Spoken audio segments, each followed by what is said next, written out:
Friends, in the TNPSC Combined Engineering Services Mechanical Engineering classல நம்ம inventory control டாப்பிக்கில் previous இயர்ஸில் TNPSC எக்ஸாமில் கேட்ட கொஸ்டின்ஸ் பார்க்க போகிறோம். ஓகேங்களா? ஸோ இன்வென்ட்ரி கண்ட்ரோல் டாப்பிக்கில் ப்ரீவியஸ் இயர்ஸில் டிஎன்பிஎஸ்சியில் என்னென்ன கொஸ்டின்ஸ் கேட்டிருக்காங்களோ அதெல்லாம் நம்ம இந்த வீடியோவில் பார்க்கலாம். ஓகேங்களா? So start the class. இதில் ஃபர்ஸ்ட் கொஸ்டின் பாருங்கள். If the demand for an item is doubled and ordering cost is halved, the economic order quantity for the item will be அப்படின்னு கேட்டிருக்காங்க. நமக்கு இன்வென்ட்ரி கண்ட்ரோல் அப்படின்னாவே தெரியும். மோஸ்ட்லி நம்ம வந்து இந்த எக்கனாமிக் ஆர்டர் குவான்டிட்டி அப்படின்னு ஒரு டேர்ம் இருக்கு இல்லையா? ஸோ இன்வென்ட்ரி டாப்பிக்கில் இந்த எக்கனாமிக் ஆர்டர் குவான்டிட்டி இஓக்யூன்னு சொல்லுவோம். EOQ economic order quantity. So இதை ஃபைண்ட் பண்ணுறது தான் மோஸ்ட் ஆஃப் தி கொஸ்டின்ஸ் வந்து இதை பேஸ் பண்ணி தான் இருக்கும். இப்போ இதுக்கு வந்து ஒரு ஃபார்முலா இருக்குது. அந்த ஒரு ஃபார்முலா உங்களுக்கு நல்லா தெரிஞ்சது அப்படின்னா ஆல்மோஸ்ட் இந்த டாப்பிக்கில் நீங்கள் 70% கொஸ்டின்ஸை கவர் பண்ணிடலாம். ஓகேங்களா? ஸோ அந்த ஃபார்முலா என்ன அப்படின்னு பார்த்தீங்கன்னா EOQ will be equal to root of 2 times demand into ordering cost divided by holding cost. So இப்போ இந்த கொஸ்டினில் பார்த்தீங்கன்னா ஆர்டரிங் காஸ்ட் கொடுத்துருக்காங்க அண்ட் டிமாண்ட் கொடுத்துருக்காங்க. இதில் என்ன சொல்கிறாங்க பாருங்கள், டிமாண்ட் வந்து டபுள் ஆகுது, ஆர்டரிங் காஸ்ட் ஹாஃப் ஆகுது. அப்போ இஓக்யூ என்ன ஆகும்னு கேட்குறாங்க. So first EOQ will be equal to root of 2D C0/CH அப்படிங்கிறது நமக்கு தெரியும். இப்போ செகண்ட் கேஸில், அதாவது இஓக்யூ செகண்ட் கேஸ் பார்த்தீங்கன்னா இதை ஃபஸ்ட் கேஸ்னு வச்சுப்போம்.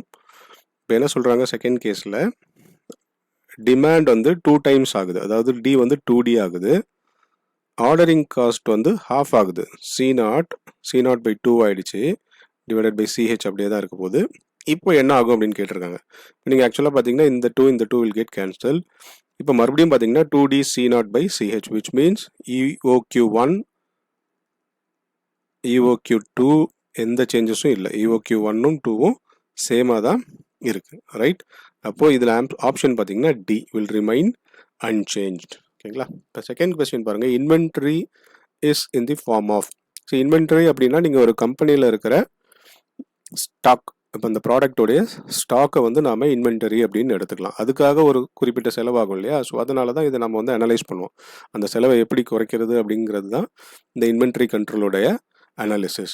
அதில் பார்த்தீங்கன்னா இந்த எக்கனாமிக் ஆர்டர் குவான்டிட்டி ஒரு ஆப்டிமமான குவான்டிட்டி, இந்த ஆப்டிமம் குவான்டிட்டியில் ஒரு பர்டிகுலர் பாயிண்டில் நாம் ஆர்டர் பண்ணிக்கிட்டே இருந்தோம்னா ஓவராலாக இந்த இன்வென்ட்ரி காஸ்ட் அப்படிங்கிறது கம்மியாகும். இப்போ செகண்ட் கொஸ்டினில் கேட்குறாங்க இன்வென்ட்ரி என்னென்ன ஃபார்ம்லலாம் இருக்கலாம் அப்படிங்கிற மாதிரி கேட்குறாங்க. பாருங்கள், ரா மெட்டீரியலும் நம்ம ஸ்டாக் பண்ணுவோம், ஃபினிஷ்ட் கூட்ஸும் ஸ்டாக் பண்ணுவோம், இன் ப்ராசஸ் கூட்ஸ், அதாவது கூட்ஸ் வந்து செஞ்சுட்டு இருப்பாங்க. சப்போஸ் இப்போ ஏதோ ஒரு நட் ஆர் போல்ட் செய்கிறாங்க அப்படின்னா ப்ராசஸில் இருக்க கூட்ஸும் ஸ்டாக் தான்.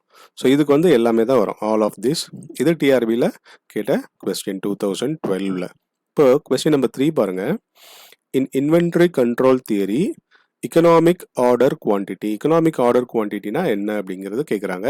நம்ம இப்போ தான் பார்த்தோம், காஸ்ட்டை குறைக்கிறதுக்காக ஒரு ஆப்டிமம் சைஸ் இல்லை ஆப்டிமம் குவான்டிட்டி நம்ம ஆர்டர் பண்ணுறோம் இல்லையா?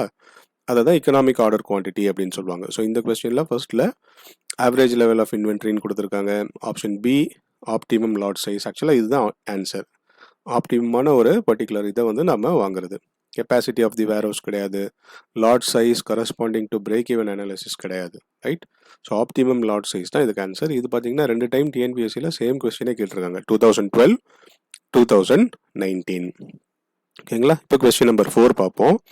Economic order quantity is the quantity at which cost of carrying is அப்படின்னு கேட்டிருக்காங்க. ஓகேங்களா? இப்போ இந்த இஓக்யூன்னு நம்ம சொன்னோம் இல்லையா, இதுக்கு ஒரு சின்ன டெரிவேஷன் இருக்கும். நீங்கள் புக்கில் பார்த்தீங்கன்னா ஒரு சின்ன டெரிவேஷன் இருக்கும். அந்த டெரிவேஷனில் என்ன பண்ணியிருப்பாங்கன்னா அசம்ஷனே இந்த இது இருக்கும், கேரியிங் காஸ்ட் அப்படின்னு கொடுத்துருக்காங்க இல்லையா?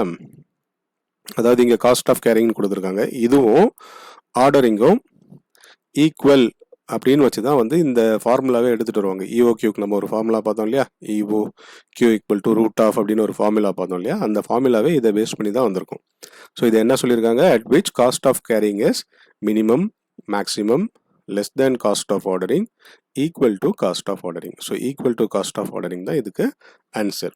ஓகேங்களா? சிமிலர்லி 2019 பாருங்க, inventory control in production planning and control aims at இந்த டாபிக் வந்து ப்ரொடக்ஷன் பிளானிங் அண்ட் கண்ட்ரோல் கீழே வர ஒரு topic.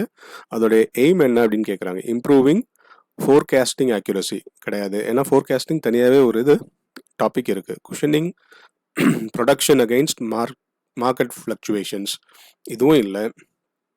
Acceptable customer service at low capital investment in inventory, இதுதான் கரெக்ட் ஆன்சர். அதாவது இன்வென்ட்ரி அப்படிங்கிறது நம்ம ஸ்டாக் பண்ணுறது இல்லையா, அதில் முடிஞ்ச அளவுக்கு நம்ம கம்மியாக இன்வெஸ்ட் பண்ணி அதே நேரத்தில் கஸ்டமர் சர்வீஸ் வந்து அக்செப்டபிள் லெவலில் மெயின்டைன் பண்ணுறது. ஸோ அதுதான் வந்து எய்ம் ஆஃப் இன்வென்ட்ரி கண்ட்ரோல். ஓகேங்களா. ஸோ இது question number 5. So next question number 6. இதுவும் பாருங்கள் டிஆர்பியில் கேட்ட கொஸ்டின் தான் இது, பாலிடெக்னிக் எக்ஸாமில். The rent for the stores where materials are kept falls under. So இதில் ஒரு சில காஸ்ட்லாம் கொடுத்துருக்காங்க. Setup cost, shortage cost, holding cost, ordering cost அப்படின்னு. இதில் செட்டப் அண்ட் ஆர்டரிங் காஸ்ட்லாம் சேம் தான். செட்டப் காஸ்ட்டும் ஆர்டரிங் காஸ்ட்டும் சேம். சில நேரத்தில் நமக்கு வந்து ஷார்ட்டேஜ் வந்துருச்சு, இப்போ இன்வென்ட்ரியில் நமக்கு ரா மெட்டீரியலில் ஷார்ட்டேஜ் வந்துருச்சு அப்படின்னா அதனால் வரக்கூடிய காஸ்ட் என்ன அப்படின்னு ஃபைன் பண்ணுறது ஷார்ட்டேஜ் காஸ்ட். இதில் இந்த ரெண்ட் அப்படிங்கிறது எது கீழே வரும்னு பார்த்தீங்கன்னா ஹோல்டிங் காஸ்ட். இதுக்கு கீழே தான் இந்த ரெண்ட் வரும். ஹோல்டிங் காஸ்ட் கீழே தான் ரெண்ட் வந்து வரும். பொதுவாக இந்த ஹோல்டிங் காஸ்ட் என்னென்னலாம் இருக்குன்னு பார்த்தீங்கன்னா ரெண்ட் இருக்கும், அது இந்த கொஸ்டினில் கொடுத்துருக்காங்க. இது போக இன்சூரன்ஸ், இப்போ நீங்கள் ஒரு ப்ராடக்ட்டை நம்ம மெயின்டைன் பண்ணிட்டு இருக்கோம்னா அதுக்கு இன்சூரன்ஸ்க்கு நம்ம செலவு பண்ணுற காஸ்ட், அதுக்கப்புறம் அது அமௌண்ட்டோட இன்ட்ரெஸ்ட். ஸோ இது எல்லாமே பார்த்தீங்கன்னா காமனாக இந்த ஹோல்டிங் காஸ்ட்டு கீழே வரும். இதெல்லாம் வந்து ஹோல்டிங் காஸ்ட் கீழே வர சில விஷயங்கள். ஓகேவா. இப்போ question number 7, cyclic counting in inventory. Cyclic கவுண்டிங்னா என்ன அப்படின்னு கேட்குறாங்க. ஸோ இதோட ஆன்சர் பார்த்தீங்கன்னா assumes that, option B, assumes that all inventory records must be verified with same frequency. இப்போ சைக்கிள்னாவே ஒரு பர்டிகுலர் சைக்கிள் ரிப்பீட்டடாக அதுவே நடக்கணும் இல்லையா. So must be repeated with same frequency. ஒரே பர்டிகுலர் டைமில் அந்த இதை வந்து திரும்ப திரும்ப ரெக்கார்ட்ஸை வந்து வெரிஃபை பண்ணிட்டு இருப்பாங்க, அதுதான் சைக்ளிக் கவுண்டிங். 8th கொஸ்டின் பாருங்கள், ரொம்ப சிம்பிளானது, 2013. In inventory EOQ means, EOQ என்ன அப்படின்னு கேட்குறாங்க. The quantity which when ordered minimises the total inventory cost. இதுதான் நம்ம பார்த்தோம் இல்லையா, optimum quantity should be ordered. இந்த இன்வென்டரி காஸ்ட்டை மினிமமாக வைக்கிறதுக்கு ஆப்டிமம் குவான்டிட்டி நம்ம எவ்வளோ ஆர்டர் பண்ணணும் அப்படிங்கிறத இந்த EOQ. ஸோ இதுதான் இந்த ஆப்ஷன் ஏல கொடுத்துருக்காங்க. Quantity when ordered minimises the total inventory cost. ஓகேங்களா. இப்போ கொஸ்டின் நம்பர் 9, இதுவும் ப்ராப்ளம் மாதிரி கொஸ்டின் பாருங்கள். இதில் கொடுத்துருக்காங்க weekly sales of an item is A, demand அப்படின்னு எடுத்துக்கலாம், சேல்ஸ் தான் demand. So A, ordering cost is B. So இந்த ப்ராப்ளமில் பார்த்தீங்கன்னா டிமாண்ட் வந்து ஏ, ஆர்டரிங் காஸ்ட் என்ன கொடுத்துருக்காங்க பி. ஒரு ஆர்டருக்கு பி அப்படிங்கிற செலவாகுது. Next carrying cost per unit per month is C. Holding காஸ்ட்னு சொல்கிறோம் இல்லையா, ஹோல்டிங் காஸ்ட் தான் கேரியிங் காஸ்ட். இதே எவ்வளோ சொல்லியிருக்காங்க சி. இப்போ இந்த கொஸ்டினில் இன்னொரு சின்ன விஷயம் நம்ம நோட் பண்ணணும். அது என்னன்னு பார்த்தீங்கன்னா கேரியிங் காஸ்ட் வந்து பெர் மந்த் அப்படின்னு கொடுத்துருக்காங்க. ஸோ இது வந்து பார்த்தீங்கன்னா ஒரு மாதத்துக்கு சி அப்படிங்கிற செலவு. நெக்ஸ்ட்டு சேல்ஸ் பார்த்தீங்கன்னா வீக்லி சேல்ஸ். இப்போ இதெல்லாம் ஒரே யூனிட்ல இருந்தால் நம்ம டைரெக்டாக போட்டுடலாம். காமனாக பார்த்தீங்கன்னா உங்களுக்கு ப்ராப்ளமில் பெர் ஆனம் அப்படிங்கிற மாதிரி வந்திருக்கும். ஆர்டரிங் காஸ்ட் ஒரு காஸ்ட்டுக்கு என்ன ஆர்டர் அப்படிங்கிறதா, இதில் வீக்லி மந்த்லிலாம் கிடையாது. ஸோ இப்போ இதில் பார்த்தீங்கன்னா இது வீக்லி, இது மந்த்லி. இப்போ இதெல்லாம் நாம் ஆனுவலி மாற்றிட்டோம் அப்படின்னா கரெக்டாக இருக்கும். இப்போ இது ஆனுவலுக்கு மாற்றணும் அப்படின்னா 52 வீக்ஸ், அப்போ 52 இன்ட்டு ஏ அப்படின்னு வந்துடும். இது ஒரு மாதத்துக்கு இவ்வளோ அப்படின்னா 12 மாதத்துக்கு இல்லையா, அப்போ 12C அப்படின்னு வந்துடும். கரெக்டாக இப்போ நம்ம இந்த இடத்துல போட்டிருக்கிறது வந்து ஆனுவல். இப்போ நீங்கள் டைரெக்டாக ஃபார்முலாவில் போட்டு கேன்சல் பண்ணிங்கன்னா வந்துடும். இப்போ டிமாண்ட் எவ்வளோ 52A, ordering cost B, and then carrying cost 12C. இப்போ நீங்கள் இதெல்லாம் கேன்சல் பண்ணால் you'll get the answer 326. இப்போ இதை 3ஆல் கட் பண்ணோம் அப்படின்னா உங்களுக்கு 8.666 அப்படின்னு போயிட்டே இருக்கும் இல்லையா. அப்போது ரூட் ஆஃப் 8.67 AB/C. இப்போ ஆப்ஷன் பி. இப்போ இந்த ப்ராப்ளமுக்கு இந்த கேல்குலேஷன்லாம் போட்டிருக்கணுமா அப்படின்னு யோசிச்சு பார்த்தீங்க அப்படின்னா இங்கே பாருங்கள், டிமாண்ட் வந்து ஏ அப்படிங்கிற யூனிட்டில் இருக்குன்னு தெரியும், ஆர்டரிங் காஸ்ட் வந்து பி அப்படிங்கிற யூனிட்டில் இருக்குன்னு தெரியும். ஃபார்முலாவில் நமக்கு டிமாண்டும் ஆர்டரும் எங்கே இருக்கும், நியூமரேட்டரில் இருக்கும். கரெக்டாக டிமாண்ட் ஆர்டர் நியூமரேட்டரில் இருக்கும், ஹோல்டிங் காஸ்ட் வந்து டினாமினேட்டரில் இருக்கும். இப்போ இந்த வேல்யூ வந்து 2 into something அப்படின்னு வந்திருக்கும். இப்போ ஆப்வியஸாக நமக்கு என்ன இருக்கணும், இப்போ இங்கே வந்து இது ஏன்னு கொடுத்துருக்காங்க கரெக்டாக. ஸோ டி வந்து நம்ம என்ன பண்ணியிருக்கணும், ஏன்னு எழுதியிருக்கணும். ஸோ ஏபி ஆப்வியஸாக நியூமரேட்டரில் இருந்திருக்கணும். ஸோ கொடுத்துருக்க ஆப்ஷனில் பார்த்தீங்க அப்படின்னா ஒரே ஒரு ஆன்சரில் தான் ஏபி இருக்குது. அப்போ இந்த கேல்குலேஷன்ஸே இல்லாமல் கூட இந்த சம்முக்கு நம்ம ஆன்சர் போட்டிருக்கலாம். ஏன் அப்படின்னா 8.67 எல்லா ப்ராப்ளம்லையும் சேம் தான். ஒருவேளை இந்த நம்பர் மாற்றி மாற்றி இருந்திருந்தால் அதை பண்ணியிருக்க முடியாது. 8.67 சேமாக இருக்குது. ப்ளஸ் நியூமரேட்டரில் ஒரே ஒரு ஆப்ஷனில் தான் ஏபி நமக்கு நியூமரேட்டரில் இருக்குது. ஸோ அதனால் கேல்குலேஷன் போடாமையே இதுக்கு நீங்கள் ஆன்சர் ஃபைண்ட் அவுட் பண்ணியிருக்கலாம். ஓகே, ஸோ நெக்ஸ்ட்டு நம்ம கொஸ்டின் நம்பர் 10 பார்ப்போம். ஸோ கொஸ்டின் நம்பர் 10 பாருங்கள், இதுவும் ஒரு ப்ராப்ளம். இதில் என்ன கேட்குறாங்க, இவ்வளோ நேரம் நம்ம யூஓக்யூ பேஸ் பண்ணின ப்ராப்ளம்ஸ் தான் பார்த்தோம் இல்லையா. இதில் பார்த்தீங்கன்னா total ordering cost incurred per year, ஒரு வருஷத்துக்கு எவ்வளோ ஆர்டரிங் காஸ்ட் ஆகும் for the following inventory details கொடுத்துருக்காங்க. Annual consumption 5000, ordering cost per order, ஒரு ஆர்டருக்கு 100 ரூபாய் செலவாகும். ஒரு ஆர்டரில் 100 யூனிட் ஆர்டர் போடுவோம். இப்போ அவங்க என்ன, இது வந்து நீங்கள் ஃபார்முலாலாம் கூட தெரிஞ்சிருக்கணும்னு அவசியம் இல்லை, டேரெக்டாக கொஸ்டின் பார்த்தாவே நீங்கள் அண்டர்ஸ்டாண்ட் பண்ணிக்கலாம். ஆர்டரிங் காஸ்ட் எவ்வளோ அப்படின்னு கேட்குறாங்க. இப்போ நம்ம எத்தனை ஆர்டர் போடுறோமோ, ஒரு ஆர்டர் 100 ரூபாய், 10 ஆர்டர் போட்டிங்கன்னா 1000 rupees, ரைட். ஸோ அதை பேஸ் பண்ணி நீங்கள் ஃபைன் பண்ணிடலாம். அப்போ நமக்கு என்ன தெரியணும், எத்தனை ஆர்டர் போட போகிறோம் அப்படிங்கிறது தெரியணும். அவங்க என்ன கேட்டிருக்காங்க, பெர் இயர்னு கேட்டிருக்காங்க. ஒரு வருஷத்துக்கு கன்சம்ஷன் பார்த்தீங்கன்னா 500 யூனிட், 5000 யூனிட்ஸ். ஆர்டர் பார்த்தீங்கன்னா 100 யூனிட்ஸ். அப்போது ஆப்வியஸாக நம்ம வருஷத்துக்கு எத்தனை ஆர்டர் போடுவோம், 5000 டிவைடட் பை 100, உங்களுக்கு இதுக்கு வந்து 15 வந்துடும். ஸோ நம்பர் ஆஃப் ஆர்டர்ஸ் என்ன வந்துடுது, 50. இதுதான் number of orders. So once number of orders தெரிஞ்சிருச்சு அப்படின்னா ஒரு ஆர்டருக்கு 100 rupees, 50 ஆர்டர்ஸ்க்கு 5000 rupees. So option A is the answer. ஓகேங்களா, இது 10th. So next 11th question பாருங்கள். இதில் பி சிஸ்டம் ஆஃப் இன்வென்டரி அப்படின்னு கொடுத்துருக்காங்க. இன்வென்டரியில் காமனாக பார்த்தீங்கன்னா 2 சிஸ்டம் இருக்கும். ஒன்று வந்து இந்த பி அப்படிங்கிறது எதை ரெப்ரசென்ட் பண்ணுது அப்படின்னு பார்த்தீங்கன்னா ஃபிக்ஸட் பீரியட் அப்படிங்கிறத ரெப்ரசென்ட் பண்ணும். இன்னொன்று என்னென்னு பார்த்தீங்கன்னா கியூ. இந்த கியூ எதை ரெப்ரசென்ட் பண்ணுதுன்னு பார்த்தீங்கன்னா ஃபிக்ஸட் குவான்டிட்டி. லாஸ்ட் டைம் நடந்த இன்ஜினியரிங் சர்வீசஸ், கம்பைன்ட் இன்ஜினியரிங் சர்வீசஸில், அதாவது 2019 இன்வென்டரியில் இருந்து மட்டுமே கிட்டத்தட்ட 4 or 5 ப்ராப்ளம்ஸ் இருந்தது. ஓகேங்களா, அதனால் ஈவன் தோ ரொம்ப சிம்பிளான டாபிக், ஹார்ட்லி ஒரு ஃபார்முலா ப்ளஸ் சின்ன கான்செப்ட் தான் இருந்தாலும் இதுலேருந்து நீங்கள் ஒரு 3 questions கூட எக்ஸ்பெக்ட் பண்ணலாம். ஈவன் இப்போ வரப்போகிற 2022 கூட உங்களுக்கு அதுக்கான பாசிபிலிட்டி இருக்கும். ஓகேங்களா, ஸோ இதில் P represents fixed period, Q represents fixed quantity. இப்போ இதில் நீங்கள் இப்போ ஆப்ஷன் பார்த்து கண்டுபிடிச்சிடலாம். ஆர்டர் குவான்டிட்டி ரிமைன்ஸ் கான்ஸ்டன்ட், இல்லை ஆர்டர் குவான்டிட்டி கான்ஸ்டன்ட் அப்படின்னா அது கியூக்கு வந்துடும். Time between ordering remains constant. இங்கே பாருங்கள், ஃபிக்ஸட் பீரியட் அப்படின்னு கொடுக்காம டைம் பிட்வீன் ஆர்டரிங் அப்படின்னு கொடுத்துருக்காங்க. டைம் பிட்வீன் ஆர்டரிங் தான் நம்ம ஒரு பீரியட்னு எடுத்துப்போம். அப்போது ஆப்ஷன் பி தான் இதுக்கு ஆன்சர். ஓகேங்களா, ஸோ நெக்ஸ்ட்டு பாருங்கள் 12th கொஸ்டின். ஸோ 12th என்ன இருக்குது, buffer stock plus reserve stock plus safety ஸ்டாக்னா என்னன்னு கேட்டிருக்காங்க. இதுக்கு ஆன்சர் பார்த்தீங்கன்னா ரீஆர்டர் பாயிண்ட். பொதுவாக ரீஆர்டர் பாயிண்ட் அப்படின்னா அதுக்கும் ஒரு ஃபார்முலா இருக்குது. அது என்ன இருக்குன்னு பார்த்தீங்கன்னா ஆல்ஃபா இன்ட்டு எல் ப்ளஸ், இங்கே 3 கொடுத்துருக்காங்க இல்லையா, பஃபர், ரிசர்வ், சேஃப்டி. அதில் எதெல்லாம் கொடுக்குறாங்களோ அதை எடுத்து இங்கே ஆட் பண்ணிடணும். ஸோ இந்த 3மே அப்படியே இங்கே வந்துடும். ஓகேங்களா, இதில் ஆல்ஃபா அப்படிங்கிறது demand per day. Demand per டேவை என்னன்னு சொல்லுவாங்க, ஆல்ஃபான்னு சொல்லுவோம். L represents lead time.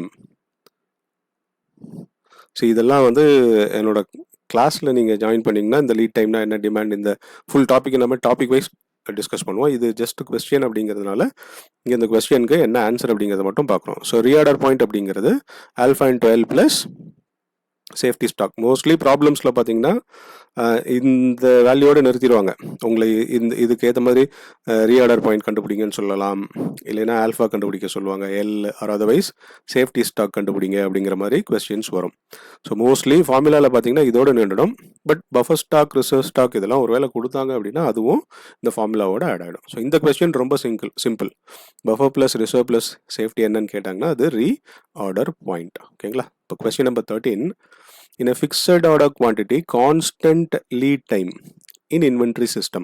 Lead time வந்து கான்ஸ்டண்ட்டாக இருக்குது. அதாவது ஒரு ஆர்டருக்கும் இன்னொரு ஆர்டருக்கும் நம்ம ஒரு ஆர்டர் போட்டோம் அப்படின்னா அந்த ஆர்டர் வந்து எப்போ நம்மக்கிட்ட வந்து சேரும் அதுதான் லீட் டைம். இப்போ நம்ம ஒரு 10 ஏதோ ஒரு ரா மெட்டீரியல் வாங்குகிறோம் அப்படின்னா அது எத்தனை டேஸ்க்குள்ளே நம்மக்கிட்ட வந்து சேரும் அப்படிங்கிறது தான் லீட் டைம். அப்போ கான்ஸ்டன்ட் லீட் டைமில் சேஃப்டி ஸ்டாக் எதை டிபெண்ட் பண்ணியிருக்கோம்? சேஃப்டி ஸ்டாக் டிபெண்ட் ஆன் அப்படின்னு கேட்குறாங்க. ஒன்று demand variation during the lead time, அந்த லீட் டைமுக்குள்ளே நமக்கு டிமாண்ட் எப்படி மாறி மாறி வருது அதை பேஸ் பண்ணியும், சர்வீஸ் லெவலும் இன்க்ளூடட் இதில். ஓகேங்களா? ஸோ அதனால் இதுக்கு ஆப்ஷன் பார்த்தீங்கன்னா சி. ஸோ இந்த இன்வென்ட்ரி கண்ட்ரோலில் அடுத்த ஒரு முக்கியமான டாபிக் இருக்கும். அது என்னன்னு பார்த்தீங்கன்னா இந்த ஏபிசி அனாலிசிஸ் அப்படிம்பாங்க. இன்வென்ட்ரி கண்ட்ரோலில் ஏபிசி அனாலிசிஸ்னு இருக்குது. இன்னொன்று சொல்லுவோம் விஇடி அனாலிசிஸ் அப்படின்னு ஒன்று இருக்குது. ஸோ ஏபிசி அனாலிசிஸ் ஒன்று, விஇடி. இந்த ஏபிசி அனாலிசிஸ் பார்த்தீங்கன்னா காமனாக ஆனுவல் கன்சம்ஷன் வேல்யூ. இப்போ ஒரு பொருளுக்கும் வேல்யூ இருக்கும். ஆனுவல் கன்சம்ஷன் வேல்யூ இல்லை ஆனுவல் யூசேஜ் வேல்யூ அப்படின்னு சொல்லுவாங்க. ஸோ இதை பேஸ் பண்ணி ஏபிசின்னு பிரிப்போம். கன்சம்ஷன் வேல்யூ அப்படிங்கிறத நீங்கள் சிம்பிளாக காஸ்ட் அப்படின்னு கூட எடுத்துக்கலாம். ஒரு பொருளுக்கான செலவு இல்லை ஒரு குரூப் ஆஃப் பொருளுக்கான செலவு. எதுலாம் ஹை வேல்யூ இருக்கோ அது ஏ. ஹை இப்போ எந்த ஆர்டரில் போடுவாங்க பார்த்தீங்கன்னா ஏ வந்து ஹை வேல்யூ இருக்கிறதுல இதுக்கு தான் ஹையாக இருக்கும், பி மீடியமாக இருக்கும், சி லோ வேல்யூ. இப்போ இது பார்த்தீங்கன்னா ஹை. ஸோ ஏ வந்து high cost, B medium cost, C low cost. அதனால் என்ன பண்ணுவோம் அப்படின்னு பார்த்தீங்கன்னா சி வந்து எப்பயுமே நம்ம நிறைய ஸ்டாக் மெயின்டைன் பண்ணிப்போம், ஏன்னா லோ காஸ்ட் அப்படிங்கிறதால. இது ஆவரேஜான ஸ்டாக் மெயின்டைன் பண்ணுவோம். ஏ பார்த்தீங்கன்னா நம்ம கம்பெனியில் ரொம்ப கம்மியான ஸ்டாக் தான், இன்ஃபேக்ட் முடிஞ்ச அளவு ஸ்டாக்கே வைக்காமல் மெயின்டைன் பண்ணிப்போம். ஏன் அப்படின்னா அந்த இன்வென்ட்ரிக்கு காஸ்ட் செலவு அதிகமாகுது இல்லையா, அதனால நம்ம அதை என்ன பண்ண மாட்டோம், ஸ்டாக் பண்ணவே மாட்டோம். ஸோ அதுதான் வந்து ஏ. ஸோ எதை வந்து அதிகமாக ஸ்டாக் பண்ணுவாங்க அப்படின்னு கேட்டாங்கன்னா அப்போ அப்படியே ரிவர்ஸில் வரும். இப்போ வேல்யூவை பொறுத்த வரைக்கும் ABC high, medium, low. Stock நம்ம எது நிறைய பண்ணுவோம் இல்லை எது நிறைய வச்சிருப்போம் அப்படின்னு கேட்டாங்கன்னா சிபிஏ அப்படிங்கிற மாதிரி வரும். இப்போ இந்த கொஸ்டின் பார்ப்போம். ஓகேங்களா? ABC analysis deals with, ABC அப்படிங்கிறது எதை பற்றின விஷயம் அப்படின்னு கேட்குறாங்க. Process chart, flow of material, order schedule அப்படின்னு கேட்குறாங்க. ஆப்ஷன் பி தான் பார்த்தீங்கன்னா கண்ட்ரோலிங் இன்வென்டரி காஸ்ட். ஓகேங்களா? ஸோ நெக்ஸ்ட்டும் பாருங்கள், ஏபிசியிலேருந்து அடுத்த ஒரு கொஸ்டின் பார்ப்போம். 15th, in ABC analysis C items அப்படின்னா என்ன அப்படின்னு கேட்குறாங்க. C items are those which represent small percentage of annual consumption value. இப்போ கன்சம்ஷன் வேல்யூ கொடுத்ததுனால இது வந்துடும். ஓகேங்களா? ஒருவேளை number of items, number of quantity அப்படின்னு கேட்டாங்கன்னா ஹையில் வந்துடும். இப்போ consumption value low, number of quantity அப்படின்னு கேட்டாங்கன்னா அப்படியே உல்டா. ஓகேங்களா? So next is question number 16 பாருங்க. Which of the following analysis is not associated with inventory management. இதில் இன்வென்டரி கூட அசோசியேஷன் இல்லாதது எது எது? ஏபிசி இருக்குது தெரியும், இஓக்யூ எக்கனாமிக் ஆர்டர் குவான்டிட்டி. இப்போ தான் சொன்னேன் விஇடின்னு ஒன்று இருக்குன்னு. இதில் விஇடியோட மீனிங் பார்த்தீங்கன்னா வைட்டல், எசென்ஷியல் அண்ட் டிசைரபிள் அப்படின்னு நம்ம பிரிப்பாங்க. இதுவும் பாருங்க 2019 தான், வைட்டல், எசென்ஷியல், டிசைரபிள். அதுவும் so it deals with inventory. இதில் ஏஓக்யூ அப்படிங்கிறது தான் இன்வென்ட்ரியில் வராது, அக்செப்டன்ஸ் சாம்பிளிங் அப்படிங்கிற ஒரு டாபிக் உள்ள அது வரும். ஓகேங்களா? இப்போ last question, based on ABC analysis items requiring frequent ordering. எதை நம்ம அடிக்கடி ஆர்டர் பண்ணுவோம், எதை நம்ம கம்மியாக ஸ்டாக் பண்ணுறோமோ அதை தான் நம்ம அடிக்கடி ஆர்டர் பண்ணுவோம். எதை நம்ம கம்மியாக ஸ்டாக் பண்ணுவோம், காஸ்ட்லி ஐட்டமில் தான் நம்ம கம்மியாக ஸ்டாக் பண்ணுவோம். ஏன்னா இங்கே வந்து அதை நம்ம மெயின்டைன் பண்ணுறதுக்கு காஸ்ட் அதிகமாகும். ஸோ அப்போ நம்ம எதை கம்மியாக ஸ்டாக் பண்ணுவோம், ஏ. அப்போது அதை தான் நம்ம ஃப்ரீக்வெண்ட்டாக ஆர்டர் பண்ணுவோம். ஸோ இதுக்கு ஆன்சர் என்னன்னு பாருங்கள், ஆப்ஷன் ஏ. ஓகேங்களா? ஸோ இந்த 17 கொஸ்டின்ஸ் தான் ப்ரீவியஸ் இயர் டிஎன்பிஎஸ்சி அண்ட் டிஆர்பியிலேருந்து பிக் பண்ணது. இதே மாதிரி வேறு வேறு டாபிக்ஸில் முடிஞ்ச அளவு கொஸ்டின் போட்டுகிட்டு இருப்போம். நாங்கள் இன்ஜினியரிங், மெக்கானிக்கல் இன்ஜினியரிங்க்கு கிளாஸஸும் எடுக்கிறோம், ஆன்லைன் கிளாஸஸ் எடுப்போம். ஸோ உங்களுக்கு இன்ட்ரெஸ்ட் இருக்குது அந்த மாதிரி ஒரு இது இருந்ததுன்னா கான்டாக்ட் நம்பர் இதெல்லாம் இந்த பிடிஎஃப்ல இருக்குது. You can contact as. Thank you.